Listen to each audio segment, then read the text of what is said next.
Bharatiya Janata party BRS party ఒకటి అనుకొని మాట్లాడితే చెల్లుబాటు కాదు. రేవంత్ రెడ్డి గారు, భారతీయ జనతా పార్టీ కార్యకర్తల ఆధారంగా దేశం కోసం పనిచేస్తున్నాం. మేము ఎన్నికల కోసం పార్టీ ఫిరాయించినటువంటి వ్యక్తులం కాదు. మేము ఎవరు ముఖ్యమంత్రి ఇస్తే ఆ పార్టీలో చేరాలనుకున్నటువంటి వ్యక్తులం కాదు. మేము ఆయన మాట్లాడుతూ ఉన్నాం నిన్న.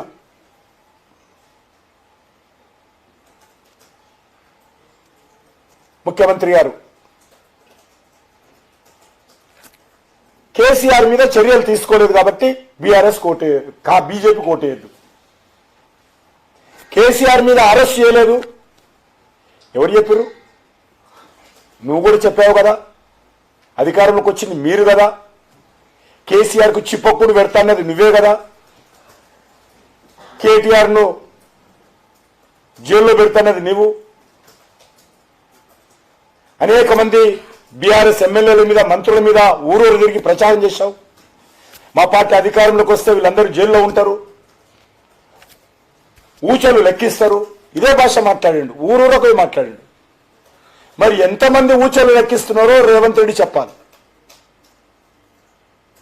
ఎందుకు ఊచల వెనుక ఎవరు పోలేదో చెప్పాలి. ఎవరి రాష్ట్రానికి ముఖ్యమంత్రి, ఏ పార్టీ అధికారంలో ఉన్నది? బీజేపీ అధికారంలో ఉందా? కాంగ్రెస్ పార్టీ అధికారంలో ఉందా? అధికారంలో ఉన్నది మీరు, అధికారం వెలగబెడుతుంది మీరు, చిప్పకూడు పెడతాన్నది మీరు. మీరు చెప్పినటువంటి మీరు చేయకుండా కిషన్ రెడ్డి ఏం చేస్తున్నాడు? కిషన్ రెడ్డి కేసీఆర్ని అరెస్ట్ చేసేంత వరకు నేను ఆయన పేరు మారుస్తాను మాట్లాడుతున్నాను. ఎవరు అడ్డుకున్నారని నేను అడుగుతా ఉన్నాను. ఏ న్యాయస్థానమన్నా అడ్డుకుందా? దర్యాప్తు చేయకుండా భారతీయ జనతా పార్టీ కానీ కేంద్ర ప్రభుత్వం కానీ అడ్డుకుందా? నువ్వు కేసీఆర్ అరెస్ట్ చేయకుండా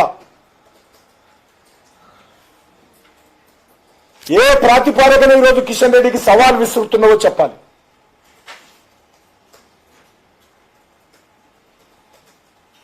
భారతీయ జనతా పార్టీ భుజాల మీద పెట్టి తుపాకీని పేల్చాలనుకుంటే రేవంత్ రెడ్డి ఇది ప్రజలు క్షమించరు.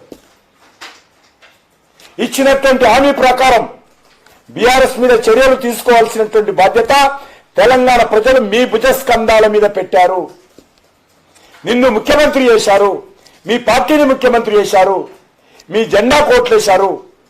మీరు కేసీఆర్ను జైల్లో పెట్టాల్సిన బాధ్యత నీది, నాది కాదు. ముఖ్యమంత్రి ఆయననేనా ఈరోజు తెలంగాణకు? నా మీద మాట్లాడతాడైనా? ఉదయం లేస్తే సాయంకాలం వరకు కేసీఆర్ని అరెస్ట్ చేయకుండా కేంద్రం అడ్డుకుంటుంది.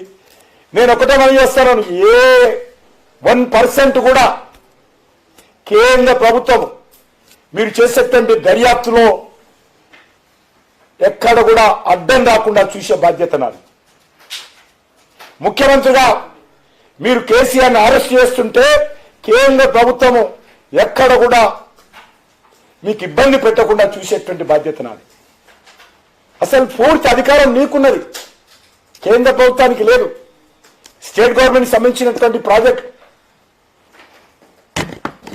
తప్పించుకునేటువంటి మాటలు. ఎందుకంటే ఈరోజు రాహుల్ గాంధీ ఒక్కరోజు కూడా బీఆర్ఎస్ వ్యతిరేకంగా మాట్లాడాడు.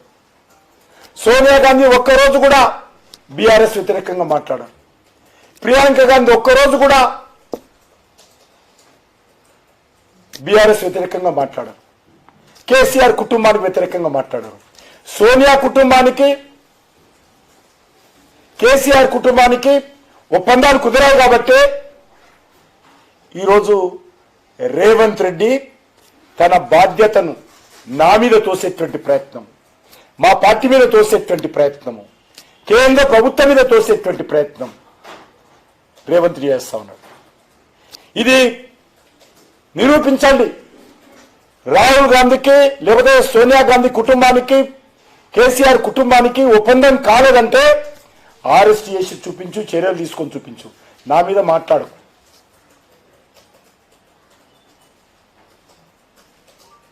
గతంలో అలవాటు మీకు, కేసీఆర్తో కలిసి అలవాటు నీకుంది, మీ సోనియా గాంధీ గారికి ఉన్నది, మీరు ఎవరైతే అరెస్ట్ చేసి జైల్లో పెట్టాలనుకుంటున్నటువంటి కేసీఆర్కు ఉంది, టీఆర్ఎస్ పార్టీకి బీఆర్ఎస్కి ఉంది. గతంలో కలిసి ఢిల్లీలో కాంగ్రెస్ పార్టీ ప్రభుత్వంలో కేసీఆర్ని చేర్చుకున్నది మీరు.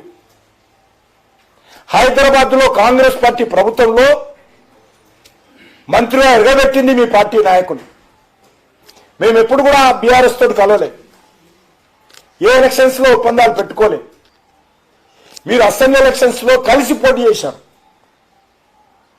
పార్లమెంట్ ఎలక్షన్స్లో కలిసి పోటీ చేశారు. మీరు మీ పార్టీ ఈరోజు కలిసింది ఢిల్లీ లెవెల్లో, కలిసింది కాబట్టే నువ్వు బాధ్యత నుంచి తప్పించుకోవడం కోసం, ఈ సమస్య నుంచి ప్రజలకు జవాబు చెప్పలేక, కేసీఆర్ మీద చర్యలు తీసుకోలేక నా మీద, బీజేపీ మీద, కేంద్ర ప్రభుత్వం మీద ఆడిపోసుకుంటున్నాడు. ఇది తెలంగాణ సమాజం అంతా కూడా ఆలోచన చేయాలి. నేను తెలంగాణ సమాజాన్ని కూడా కోరుతా ఉన్నాను, ఈ రాష్ట్రానికి ముఖ్యమంత్రి రేవంత్ రెడ్డా కాదా?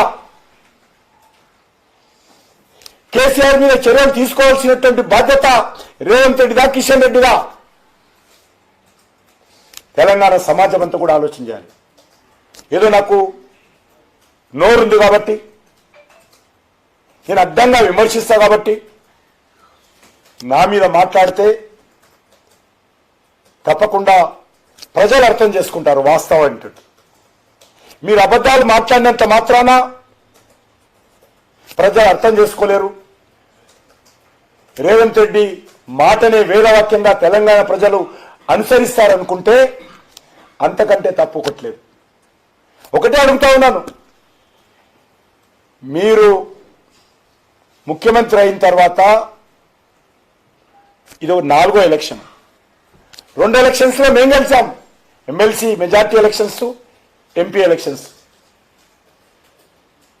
ముఖ్యమంత్రి అయినాకే గెలిచాం రేవంత్ రెడ్డి గారు, గుర్తుపెట్టుకోండి. గ్రామ పంచాయతీ ఎలక్షన్స్ అంటే గుర్తులు లేవు. ఈ ఎలక్షన్స్లో కూడా మేము గెలుస్తాం.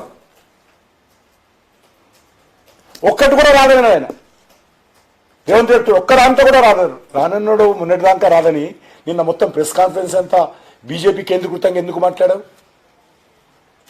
బీజేపీని అడ్డంగా ఎందుకు మాట్లాడావు?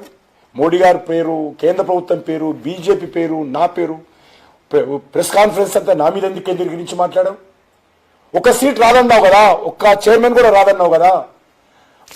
నిన్న ఉదయం వరకు ఆ మాటే మాట్లాడు ప్రెస్ కాన్ఫరెన్స్. ఎందుకంటే ప్రచారం తిరిగి వచ్చిన తర్వాత ఆయనకు అర్థమైంది, ప్రచారం వచ్చిన తర్వాత అర్థమైంది పరిస్థితి, ఇంటెలిజెన్స్ రిపోర్ట్ వచ్చిన తర్వాత అర్థమైంది. ఎంపీ ఎలక్షన్లో కూడా ఇట్లే మాట్లాడాడు, ఒక్క సీట్ రాదని. ఎమ్మెల్సీ ఎలక్షన్స్ ఇట్లనే మాట్లాడాడు, డిపాజిట్ రాదని. నిన్న ఉదయం వరకు అట్లనే మాట్లాడాడు, నిన్న సాయంకాలం మాట మార్చాడు. మున్సిపల్ ఎన్నికల్లో నువ్వు బాధపడ్డా, నా పేరు మార్చినా, మోడీ గారిని విమర్శించినా, దత్తపుత్రుడన్నా, మున్సిపాలిటీలో గెలిచేది భారతీయ జనతా పార్టీ అని మనం చేస్తా ఉన్నాం.